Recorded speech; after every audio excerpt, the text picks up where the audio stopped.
Cultural psychology में हम एक बात टुवर्ड्स द एंड शुरू कर चुके थे कि ज़बान, कम्युनिकेशन, शायरी, अदब, आर्ट, ये सारी वो चीज़ें जो हर कल्चर में होती हैं। तो कुछ ऐसी फॉर्म्स हैं और कुछ ऐसी चीज़ें हैं कि जो कल्चर्स को एक दूसरे से कनेक्ट करती हैं, एक टाइम में भी, अक्रॉस टाइम भी। जैसे पुराना आर्ट है, पुराना कोई ट्रेडिशनल ड्रेस है, कोई फन है, कोई आर्ट ऑब्जेक्ट है, ज़बान है, पोइट्री है, म्यूज़िक है।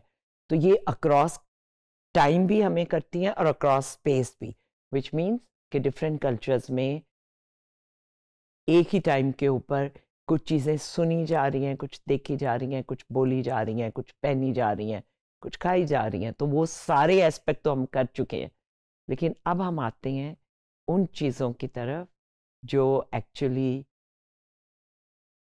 Old age historically has always been there to connect different cultures, और वो है म्यूज़िक, ड्रामा और स्टोरीज। तो म्यूज़िक की एग्जाम्पल्स के बीच में ही मैं स्टोरीज और ड्रामे का भी जिक्र कर दूंगी। हर कल्चर में म्यूज़िक प्रोड्यूस किया जाता रहा है हमेशा से, सदियों से, और वो म्यूज़िक जो है वो उस मुल्क के पास या उस सोसाइटी या कल्चर में नहीं रहता, वो पूरी दुनिया में और जगहों पे भी पहुंचता है। अब क्योंकि इलेक्ट्रॉनिक मीडिया जब से आया है तो वो बहुत जल्दी पहुंच जाता है और फौरन ही वो ग्लोबल हो जाता है।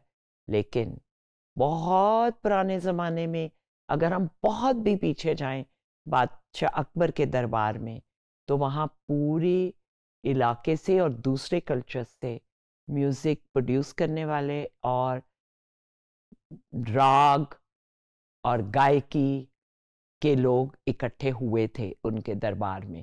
और उससे पीछे जाएं हिस्टोरिकली तो हमें कल्चर्स की म्यूज़िक शेयरिंग बहुत नज़र आती है।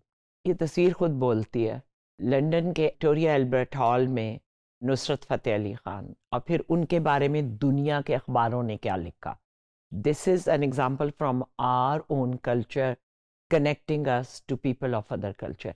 ज़बान ना समझ आ रही हो आपको, म्यूज़िक समझ में आता है।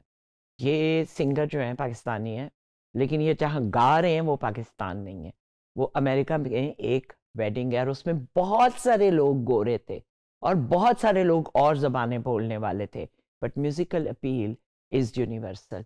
ऐसा क्यों है? म्यूज़िक को एक यूनिवर्सल लैंग्वेज इसलिए कहते हैं क्योंकि वो इंसानों की इमेजिनेशन को इकट्ठा करती है। ये हमारी एक क्रिएटिव फ्रीडम देती है हमें, जिसमें आर्टिस्ट अपने म्यूज़िक के अंदर अपने जज्बात को मिला के कोई चीज़ दूसरों के जज्बात और दूसरों की रूह तक पहुंचाते हैं। तो ये एक ऐसा नाता बनता है और ये एक ऐसी ज़बान है जिसमें आपको अल्फाज के बगैर भी वो कनेक्शन मिल जाता है। रिसर्च से पता चला है कि म्यूज़िक के साथ जो इंगेजमेंट है वो ह्यूमन परसेप्चुअल लैंग्वेज और जो लिटरेसी स्किल्स हैं उनको इम्प्रूव करती है। म्यूज़िक एक्सपीरियंस जो है उसमें वही प्रोसेसिंग सिस्टम यूज़ होता है जो स्पीच में होता है।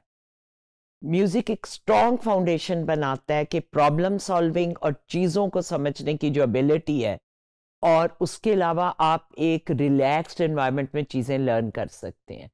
It can encourage independent thinking जब आप म्यूज़िक कंपोज करते हैं और उसको यूज़ करते हैं, as well as it can when it connects you to other cultures, तो आप दूसरे कल्चर्स के बारे में सीखते भी हैं।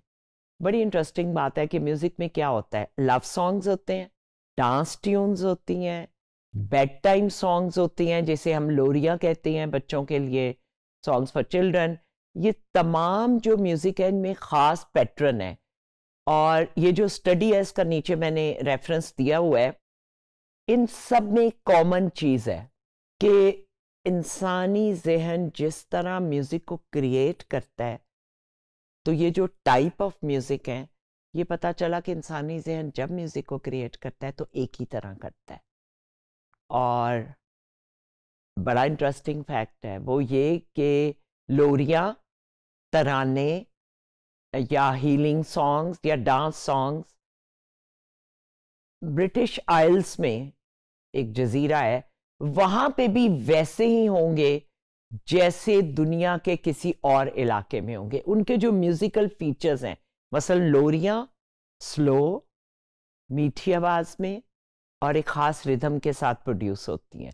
तराने एक और लेवल पे, एक और पिच पे और एक और तरह की फ्रीक्वेंसी और वेव लेंथ उनमें पाई जाती है। और ये जापान में हो रहे हो, अफ्रीका में हो रहे हो, या किसी जजीरे पे, या पाकिस्तान के किसी वादी में, इनके ये फीचर्स कॉमन रहते हैं। हमेशा लोरी वैसी होगी, तराना वैसा होगा, और चाहे ये जो हंटर गैदरर ऑस्ट्रेलिया का ट्राइब थे, वहां भी वही फीचर्स होंगे इसके। लोरी हमेशा लोरी होगी, तराना हमेशा तराना होगा, लव सॉन्ग हमेशा लव सॉन्ग होगा।